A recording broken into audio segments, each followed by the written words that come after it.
had worn the brown jacket because it was the only one that still fit properly. Everything else in his wardrobe had been bought for conferences and committee meetings that no longer existed.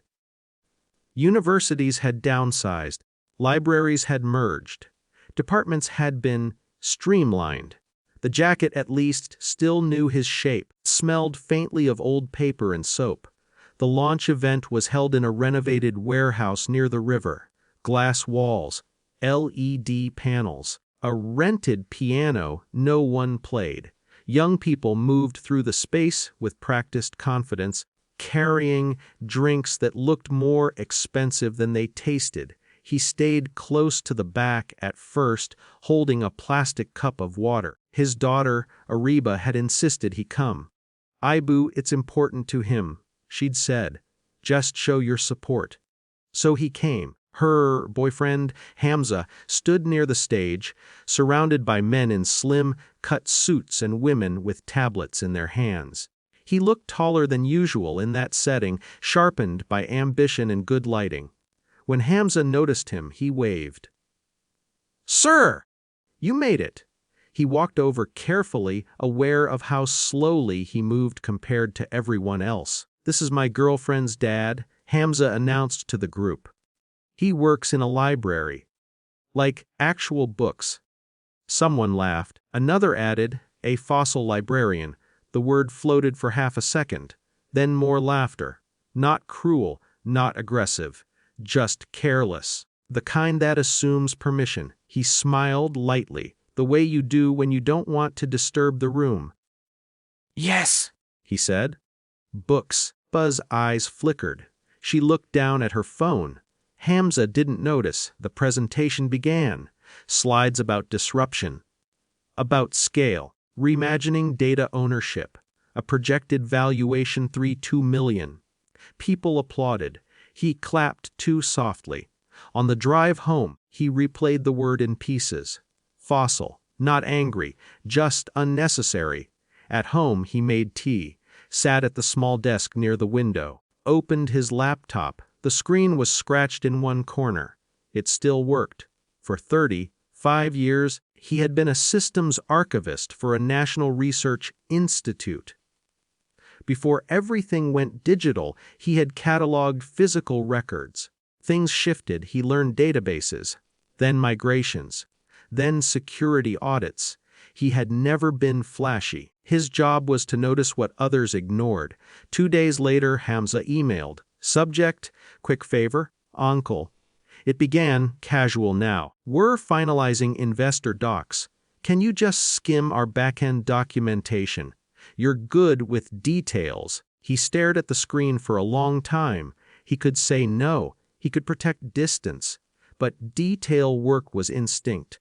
He replied, "Send it." The files arrived in parts, cloud links, repositories, diagrams that didn't quite align. He began slowly, not hunting for mistakes, just reading. By the third evening, he noticed repeated patterns.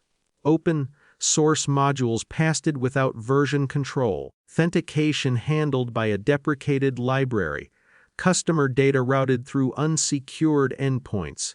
He double-checked, then checked again. This wasn't sloppiness, it was structural. The startup had been built quickly, impressively, and without breaks. He felt tired, uneasy. He thought about Ariba, about weddings and family dinners, about how easily this could become personal. He slept poorly. On the 4th day, he started writing not an email, a report. Plain language, references, screenshots, risk levels, no adjectives, no opinions, just facts. He ended with recommendation, independent security audit prior to further funding. He sent it to Hamza, copied the company's compliance address, which he had found buried in their legal footer. He didn't tell Ariba. 2 weeks passed. Then, on a Thursday morning, Ariba came over unannounced. Her face was tight. "Abu," she said. "What did you do?" "Poured tea." "I reviewed their system," he said. "I documented what I saw." "They froze their funding," she said. Investors called in auditors. He's not even allowed to access servers now.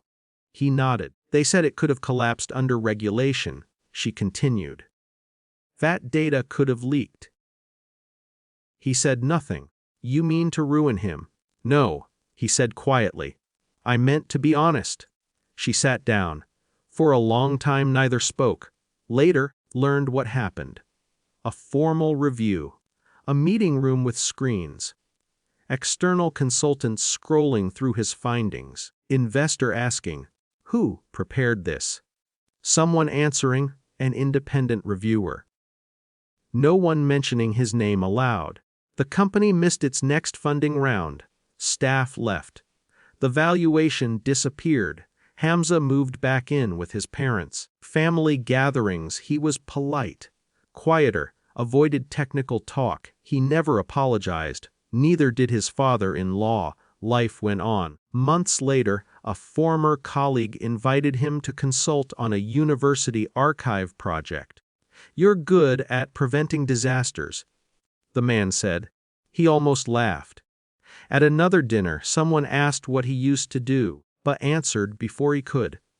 He keeps systems from breaking, she said. He looked at her. She smiled, small and honest. That night, he sat at his desk again. Same window, same scratched screen. He thought about the word fossil. Fossils were records. They told the truth about what had existed. He closed his laptop, made tea, and felt, for the first time in a long while, quietly intact.